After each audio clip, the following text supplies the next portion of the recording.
అది మేకను చంపావనుకో, దాని పర్పస్ కట్టి వచ్చాం కదా, అది కొన్ని రోజులు బతకాలనుకుంది. అది నువ్వేం చేసావు? దాన్ని చంపేసాం. అది న్యాచురల్గా చచ్చిపోతే అది వేరే మాట.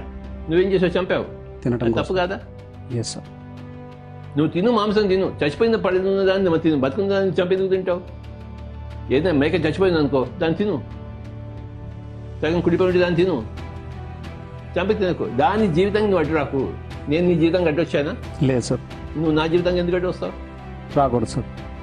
ఈ మేక నీ మేక అనుకో, నన్ను ఎందుకు చంపుతున్నావు? నీ చేపను అనుకో, నన్ను నీలోంచి ఎందుకు తీస్తున్నావు నువ్వు? నా మీద నీకేం హక్కు ఉంది? నీ మీద నాకేమైనా హక్కు ఉందా? లేదు సార్. నా మీద నీకే హక్కు ఎలా ఉంటుంది? నీ జీవితం నేను అడ్డు రానప్పుడు నా జీవితం నువ్వెందుకు అడ్డు వస్తున్నావు? నా జీవిత ప్రణాళిక నువ్వెందుకు అడ్డు వస్తున్నావు? తప్పు కదా? తప్పు సార్. కనుక నీ ప్రణాళిక నీకు ఉండగా పక్క వాళ్ళ ప్రణాళిక మటుకు అడ్డు రాకు. Yes sir. నీ ప్రణాళిక నీది. మేకని చెప్పడం నీ ప్రణాళికే కాదు. Yes sir. ఎవరి ప్రణాళికే కాదు.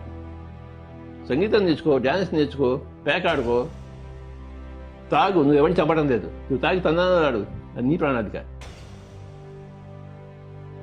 మేకని చంప మాకు. నీకు మేక మాంసం తినంటే చచ్చిపోయిన మేకని తీసుకుని తిను. అప్పుడు దాని ప్రణాళిక నీకు అడ్డు రాలే కదా. Yes sir. ఒక మేక చచ్చిపోయింది, దాన్ని వండుకొని తిన్నావు, దానికి ఏమైనా అడ్డు వచ్చావా నువ్వు? లేదు సార్. అడ్డు వచ్చావా? రాలేదు సార్. నువ్వు మాంసం తిన్నావు, కానీ దానికి ఏం అడ్డు రాలేదు. Yes sir. No problem for me. తిను, మనిషి మాంసం కూడా తిను, నో ప్రాబ్లం. హాస్పిటల్కి వెళ్ళి కరోనా వైరస్ ఎవరెవరు చచ్చిపోతాను చూసి వాళ్ళందరినీ తిను. మాంసం అంటే ఇష్టం కదా నీకు? తిన్నావుగా చిన్నపంచి మాంసం బాగా.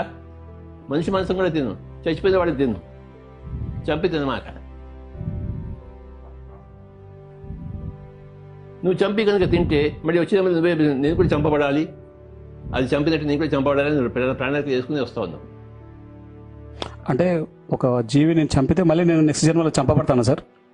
ఇంకోటి కూడా పాయింట్ ఉంది. ప్రతి మనిషి చనిపోయిన తర్వాత పైలోకాలకు వెళ్తాడు. వెళ్లే ముందు తన ఆకాశ ఇక్కడ తన జీవితం అంతా చూసుకుంటాడు. ఆకాశ ఇక్కడ తన జీవితం అంతా చూసుకుని, ఫర్ ఎగ్జాంపుల్ నువ్వు ఒక అమ్మాయిని కొట్టావనుకో, నీకు బలం ఉంది కదా. Yes sir. అమ్మాయిని కొట్టావనుకో, అప్పుడు ఆ సీన్ అంతా చూస్తావు. కానీ ఆ అమ్మాయి శరీరంలో నువ్వు ఉంటావు.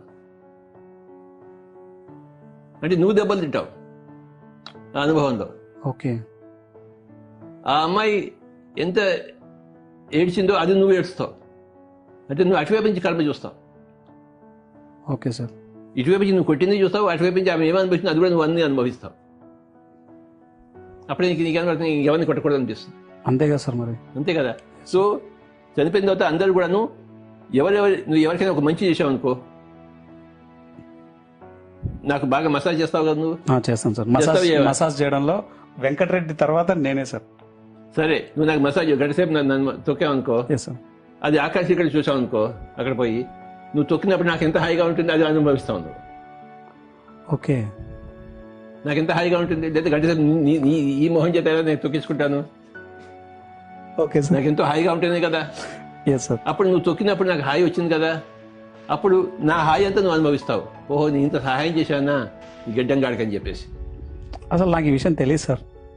కనుక అప్పుడు నువ్వు సంతోషిస్తావా లేదా? చాలా సంతోషిస్తాను. నా హాయి నువ్వు అనుభవిస్తే నువ్వు సంతోషిస్తావా లేదా? సంతోషిస్తాను సార్. నన్ను చంపినప్పుడు నా బాధ నువ్వు అనుభవిస్తే నువ్వు బాధపడతావా లేదా? ఖచ్చితంగా బాధపడతాను. కనుక ఇది జరుగుతుంది చనిపోయినప్పుడు. ఓకే. అందరికీ జరుగుతుంది. వాడు చేసిన మంచి, వాడు చేసిన చెడు వాడే చూసుకుంటాడు. పక్క వాళ్ళ వైపు నుంచి చూసుకుంటాడు, తన వైపు చూసుకుంటాడు, సృష్టి వైపు నుంచి చూసుకుంటాడు. నువ్వు నన్ను కొట్టావనుకో, ఎవడో వాడు చూసానుకో, వాడు బాధపడేదనుకో, ఆ బాధ కూడా నువ్వు అనుభవిస్తావు. ఇంత ఉంటుందా సార్? అయ్యో బాబాయ్, కాదా చాలా ఎక్కువ ఉంటుంది. ఆయన హనుమంతుడు తోకలాగా పొడుగుంటుంది. ఓకే, నువ్వు నాకు మంచి చేసావనుకో, వాళ్ళందరూ చప్పలు కొట్టావనుకో, అప్పుడు వాళ్ళందరూ సంతోషంగా నువ్వు అనుభవిస్తావు. ఓకే. నీ యొక్క యాక్షన్ వల్ల ఎంతమంది ప్రభావితం అయ్యారో అవన్నీ ఆ ప్రభావాన్ని నువ్వు అనుభవిస్తావు. 1 to 1 కాదు, ప్రభావితం అయిన 1 to many, 1 to infinite, 1 to 1, 1 to many, 1 to infinite. ఈ పుస్తకాలు ఉన్నాయి నాయన, నువ్వు చదవాలి నాయన. చదువుతాను సార్. అర్థమైందా? ఇది చాలా గొప్ప విషయం కాదా? ఇవన్నీ తెలియక చాలా ఇది చేస్తున్నారు సార్ చాలా మంది. అది సంగతి. కనుక నువ్వు ఎంత మంచి చేసావో, పక్క వాళ్ళకి ఎంత మంచి జరిగిందో, వాళ్ళు ఎంత హాయి అనుభవించారో, వాళ్ళు ఎంత నీ కృతజ్ఞతగా ఉన్నారో, నువ్వు అవన్నీ అనుభవిస్తావు. లేదు వాడిని నేను ఎంత శాపాలు పెట్టారో అవన్నీ అనుభవిస్తావు. అమ్మో చాలా డేంజర్గా ఉంది సార్ పరిస్థితి. చాలా ఊరికే సృష్టి రచన ఊరికే ఉందనుకున్నావా? అర్థమైందా? Yes sir. ఈ గుండె ఎవరు తయారు చేశాడు? కిడ్నీ ఎవరు తయారు చేశాడు? నువ్వు చేస్తా? లేదు సార్. ఎవరు చేశాడు? నీ బాబు చేశాడా? లేదు సార్. మీ అమ్మ చేసిందా? లేదు సార్. ఎవరు చేశారు? యూనివర్స్. వాడికి ఎంత తెలివి ఉండాలి? చాలా. మరి జననం మరణం కథలు ఆకాశికా చూసుకోవడం ఇవన్నీ ఎంత ఎంత ఉంటుంది? మరి నువ్వు లోతు పోతున్న కొద్ది సముద్రం లోతు ఎంత ఉంది చెప్పలేం సార్. పోయినంత ఉంటుంది. ఇది కూడా అంతే. సంగీతం లోతు ఎంత చెప్పలేం సార్. చేసినంత ప్రాక్టీస్ ఉంటుంది. అంతే కదా. Yes, sir. ఎవడైనా అంతు చూశాడా? ఎవడు చూడలేదు. చూశాడు ఎవడైనా? లేదు సార్. సంగీతం అంతు చూశాడా? సముద్రం అంతు చూశాడా? లేదు సార్. మరి ఎన్ని లోకాలు ఉన్నాయి చూశాడా? అంతు చూశాడా? లేదు సార్. చివరి నక్షత్రం వరకు ఎవరైనా అంతు చూశాడా? లేదు చివరి సార్. వరకు అంతు చూశాడా? లేదు సార్. మరి ప్రతి సత్యం యొక్క అనుభవం యొక్క గొప్పతనం యొక్క అంతు ఎవడైనా చూశాడా? చూస్తూ ఉన్నాడు. అందుకే భగవద్గీతలో అర్జునుడు కృష్ణుడు ఒక ప్రశ్న అడుగుతాడు. వీళ్ళంతా కళ్ళు మూసుకుని కూర్చుంటే వాళ్ళు ఏం చేస్తున్నారు స్వామి అన్నాడు. కృష్ణుడు చెప్తాడు, వాళ్ళు కళ్ళు మూసుకొని అన్నీ చూస్తుంటారు. ఆశ్చర్యవత్ పశ్యతి, అనేక విషయాలు చూస్తూ ఉంటారు, లోతులన్నీ చూస్తుంటారు, సృష్టిలోని లోతులన్నీ ఎలా చూస్తుంటారు? ఆశ్చర్యంగా చూస్తుంటారు. చూసి ధ్యానం నుంచి బయటకు వచ్చిన తర్వాత ఆశ్చర్యంగా చెప్తుంటాడు, ఆ లోకంలో ఇలా ఉంది నాయన, ఈ లోకంలో ఇలా ఉంది నాయన అని చెప్పేసి వినేవాడు ఆశ్చర్యంగా వింటుంటారని చెప్పాడు. ఆశ్చర్యవత్ పశ్యతి, ఆశ్చర్యవత్ వదతి, ఆశ్చర్యవత్ శృణోతి. ఆశ్చర్యంగా చూస్తుంటారు, ఆశ్చర్యంగా చెప్తుంటారు, ఆశ్చర్యంగా వింటుంటారు. ఇదే కథ. అంటే ఇప్పుడు వెంకటేశ్వర స్వామి కావచ్చు, శివుడు కావచ్చు, వీరంతా ధ్యానంలో ఉండి అనేక లోకాలను చూస్తున్నారంట. వాళ్ళకి నీతో మాట్లాడడం పని లేదు, వాళ్ళకి మంచి మంచి పనులను చేస్తుంటారు. వాడు నీలాంటి వాడితో మాట్లాడే పని లేదు వాడికి. సార్. నీలాంటి వాడి గురించి బాగా తెలుసు వాడికి. సార్. వాళ్ళు మంచి పని చేస్తుంటారు. వాళ్ళు ఊరికే గోడు విలుకుంటూ కూర్చోడేవాడు. భగవద్గీత ఉంది కదా శ్లోకం. Yes sir. ఆశ్చర్యవత్ పశ్యతి, ఆశ్చర్యవత్ వదతి, ఆశ్చర్యవత్ శృణోతి. అది సంగతి.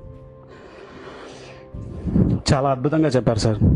చాలా కొత్త విషయాన్ని నేను ఈరోజు నేర్చుకున్నాను సార్. 1 to 1 కాదు, 1 to infinity అన్న సంగతి. 1 to 1 ఉంటుంది, 1 to many ఉంటుంది, 1 to infinity ఉంటుంది, అన్నీ ఉంటాయి. Yes sir. నువ్వు నాకు నా తొక్కుతుంటే ఒక ఆవు చూసింది అనుకో, ఆవుకి బాగా అనిపిస్తుంది, ఆ బాగా అనిపిస్తుంది కూడా నీకు తెలుసు. ఓకే. నువ్వు నన్ను తిడుతున్నావు అనుకో, ఆవుకి కోపం వస్తుంది, ఆ ఆవు కోపం కూడా నువ్వు అనుభవిస్తావు. ఓకే. ఎక్కడో చూస్తున్న ఆవుని, ఆవు యొక్క కోపం. నువ్వు ఒక చెట్టు నిమిరానుకో, ఆ చెట్టు ఎంతో హ్యాపీగా థ్యాంక్ యూ అని చెప్తుంది, అది కూడా నీకు వినపడుతుంది. ఆకాశ శ్రీకట్లో చూస్తావు ఇవన్నీ. ఓకే. నిజమైందా? అనవసరంగా ఆకును కూడా తింపమాకు. నీకు ఆకలి వేస్తే తప్పితే అది కూడా అడిగి తిను. నాకు ఆకలి వేస్తుంది, నాకు ఆకు తింటా అని చెప్పి అడిగి ఇష్టం వచ్చేది తెంపద్దు. తెంపలేదు సార్. తస్మాత్ జాగ్రత్త. లేదు సార్. ఆకలి ఇస్తే అడిగి తీసుకోవాలి, సంతోషంగా ఇస్తుంది. Yes sir. Okay. Yes sir. మేక మాంసం కావాలి నీకు? లేదు సార్. కోడి మాంసం కావాలి? లేదు సార్. చేప మాంసం కావాలి? లేదు సార్. నేను శాకాహారనే, కొన్ని వేల మందికి శాకాహారం గురించి చెప్తున్నాను sir. You are a good boy. Yes sir. Thank you sir. Sir anyhow thank you very much. ದಯವಿಟ್ಟು PMC ವೀಕ್ಷಿಸಿ, ಸಬ್ಸ್ಕ್ರೈಬ್ ಮಾಡಿ, ಲೈಕ್ ಮಾಡಿ, ಶೇರ್ ಮಾಡಿ and give your experiences for PMC. Record your experiences so that the whole world will know your experiences.